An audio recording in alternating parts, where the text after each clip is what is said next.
Hello, friends. I hope you guys are doing good. So, finally, we have reached the pinnacle of Ashes 2023. From tomorrow, we are going to have the final test match between Australia and England uh, at the historic Oval Ground, one of the oldest in the world. Uh, yes, Australia has already retained the Ashes, but they have not won the Ashes. So there's a difference, and I'm sure Australia would love to win the Ashes in England. The last time they won was in 2001, so they would love to win it after 22 years, and finish a fantastic English summer in which they won World Test Championship and now Ashes. Whereas England will definitely try to salvage some pride and win the last Test match so that series ends in a draw, 2-2 draw. And not to forget that there are crucial World Test Championship points at stake. We all know that World Test Championship 2025 cycle is already started, and every series, every point matters a lot. We have seen in last two cycles how um, result of one series, one test match, in fact, just four um, penalty points ensured that teams were not able to qualify. So, in today's video, we are going to discuss about the fifth test match. What is expected from both the teams? What is the weather going to be in Oval for next 5 days? How pitch is going to behave? What does usually what are the results and what how pitch behave on all the 5 days, what can be the team combination. So we are going to discuss everything, but again, before I start this video, I have a humble request. Please subscribe to my channel and like this video. You can share your comments on the video, whether you like this video, whether you agree with my point or you have a different point of view. Definitely, I would love to know your point of view as well. And you can share this video. You can also watch my previous videos. I have created a lot of videos, not only on ongoing Ashes, but World Test Championship, IPL, and a lot of other important series. So you can watch it. Definitely, it's a new channel, and every new subscription will be like a motivation for me. So please subscribe to my channel. Thank you. Great. So, as I said, that the fifth Test match is going to be very crucial.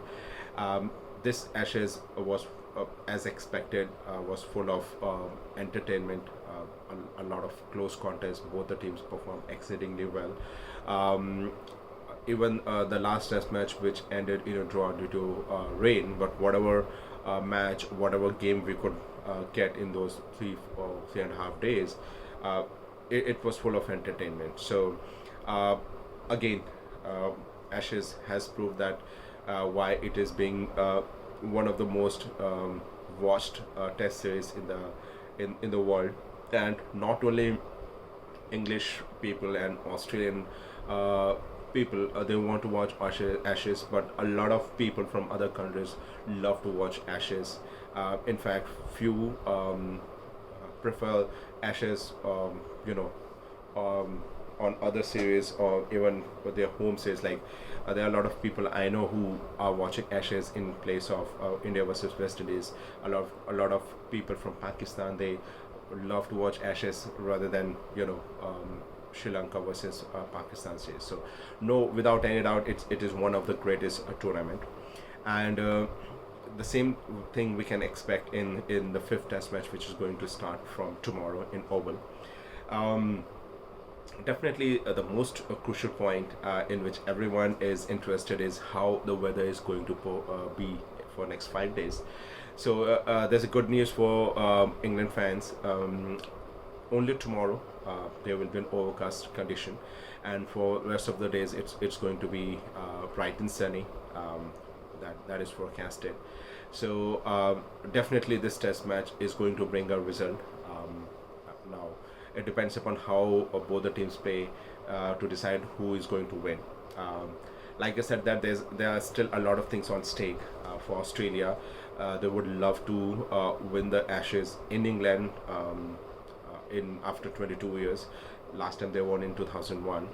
Um, Similarly, England they want to win this Test match at any cost, so that says ends in a draw, 2-2 draw, and they can also get some crucial World Test Championship points.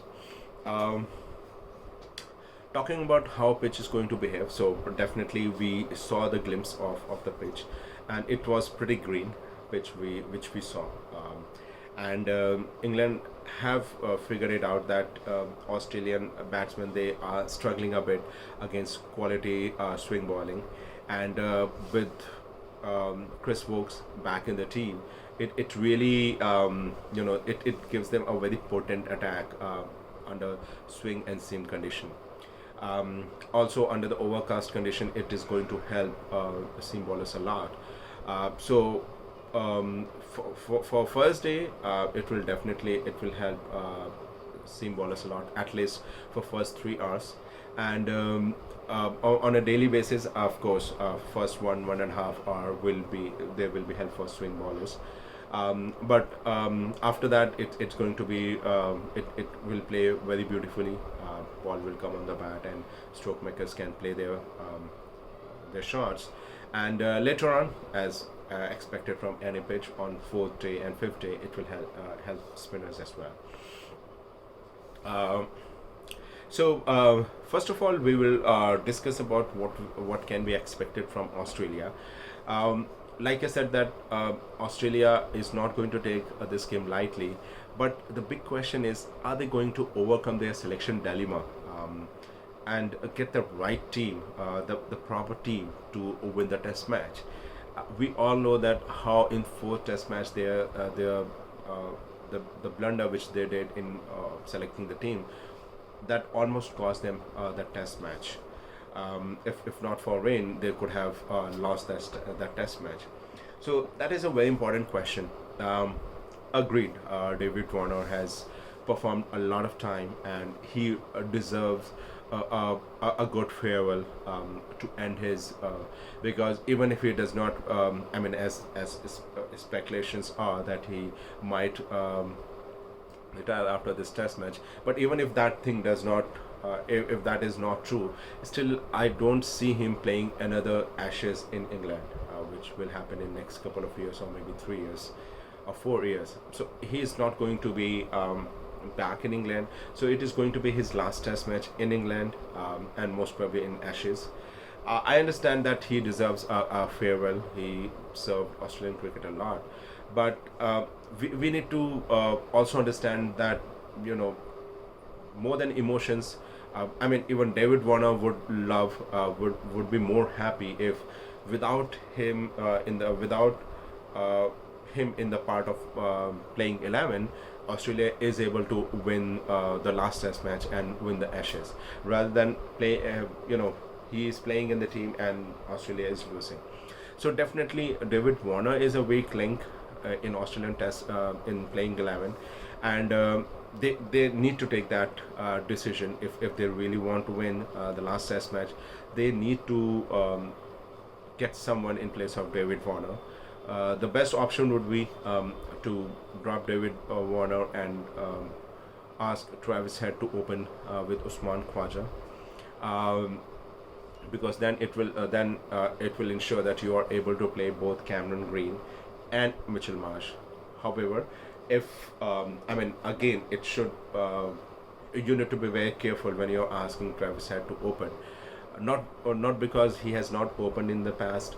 He has, in fact, he is an opener. He started his career as an opener, and very recently in Australia Tour of India, he opened in a couple of Test matches as well when David Warner got injured. However, when we are talking about seaming condition, you do not want your best batsman. You do not want to sacrifice your best batsman by putting him on a position where he may not be comfortable with. So this is a call which Australian team has to take. And if by any chance, if they don't want Travis Head to open, then they have to bring Marcus Harris as an opener.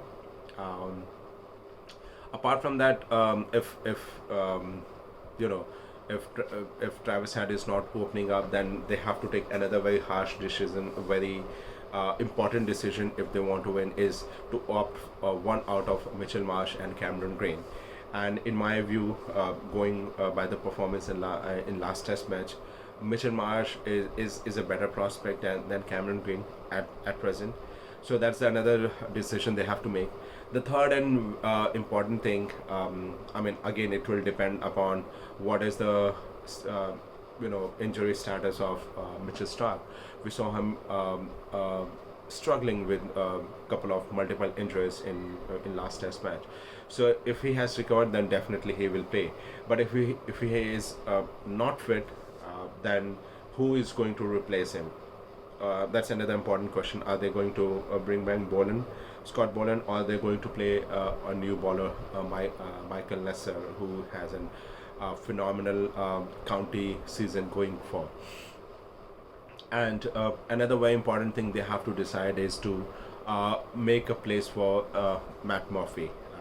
That he is definitely he is not Nathan Lyon, but again, even Nathan Lyon was not someone similar to Shane Warne. He created his own legacy, and Matt Murphy looks a pretty decent bowler. If given chance, he can definitely bring accolades. He can win matches for Australia. So they need to get him in the team, because Oval definitely will help spinners in the latest stage of the game. So these are the three very important things which they have to work upon, and these 3 points definitely can make or break their chance in the last Test match. I know Usman Khwaja and Steve Smith, they struggled in last 2 Test matches, but both of them are quality player. Not to forget, they already scored a century in this series, so they will make a comeback in the 5th Test match. They will definitely try their best to play the kind of knock they are famous for. Australia will be happy and relieved that Marnus Labuschagne, who was getting out after getting a decent start, finally got a century, and that century would be giving him a lot of confidence going in the 5th Test match. Bowling wise as well, we know Pat Cummins, he was struggling, but he's a quality player. He took 5 wicket hauls in the series. He is pretty useful and valuable with the bat as well, and he has his captaincy is pretty decent till now. Other bowlers, Hazelwood finally found his mojo, and he was pretty effective in the last Test match. And not to forget Mitchell Starc. So if we are playing these 3 bowlers and one of the all-rounder between Mitchell Starc and Cameron Green and Todd Murphy, then it is going to be a perfect bowling attack, which can definitely have the potential to win the 5th Test match.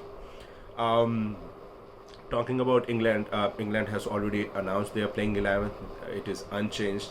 It is surprising, but that's the way England team is playing right now. They, rather than they go ahead with the things in which they are comfortable with. They don't care whether a particular player is in form or not, or how much that player's mistakes cost them the series till now. So they are going to play the same playing 11 as were in the 4th Test match. Definitely all the fans, especially English fans, would have loved to have some other bowler in place of James Henderson, because he is really struggling. I mean, I don't remember any series, especially any home series, in which James Henderson took only 4 wickets in 4 Test matches. It is almost a very rare sign, but that happened in this Test match, and because of his struggle, England were not able to create the same kind of pressure on Australian batsmen, especially in first 2 Test match. They were fortunate that unlike James Henderson, Stuart Broad performed exceedingly well. He is the leading wicket taker of this Ashes till now. And after the inclusion of Mark Wood and Chris Stokes, their bowling look almost different. So yeah, now as they have selected the team, so there will be no changes, and I don't think that they are going to drop their aggressive basketball style. They're going to play in the similar manner. Although, like I said in my previous videos as well, that basketball is not wrong, and in fact, now other teams are also approaching the same kind of technique. We saw India playing very aggressively against West Indies in the second Test match, second inning. They scored around 100 odd runs in 12.2 overs and played with almost six and a half runs per over to set up a daunting task for West Indies. We saw Pakistan playing a with very aggressively with a very high run rate in both the Test matches. So it is something which has its merits, and that's the reason most teams are trying to evaluate it. Um, but having said that, it's also very important that uh, you need to create a line where to ensure that your aggressiveness does not become over aggressiveness, because there will be time, there will be instances, there will be match situations during the test match where the situation demands a restrained inning. We saw that kind of innings played by Ben Stokes in third test match, fourth test match. We saw other players like Joe Root played. There are a lot of other players who took their time and later on they played freely. So that is very important. Rest, of course, for me, England has an upper hand because of their much because of their better bowling attack, especially with the addition of Mark Wood or Chris Stokes. But we saw in the series till now that you cannot take Australian team lightly. They are world champions, and they have the game, they have the players to win the final test match. So that's all from me for today. um, Please let me know how you feel about this video, whether you like my points or not, my analysis or not, my preview or not, and subscribe to my channel. I'll be back tomorrow to discuss about what changes India need to make in their ODI team, or what should be India's strategy against West Indies in the small limited over series. So thank you very much for watching my video, and you have a great day.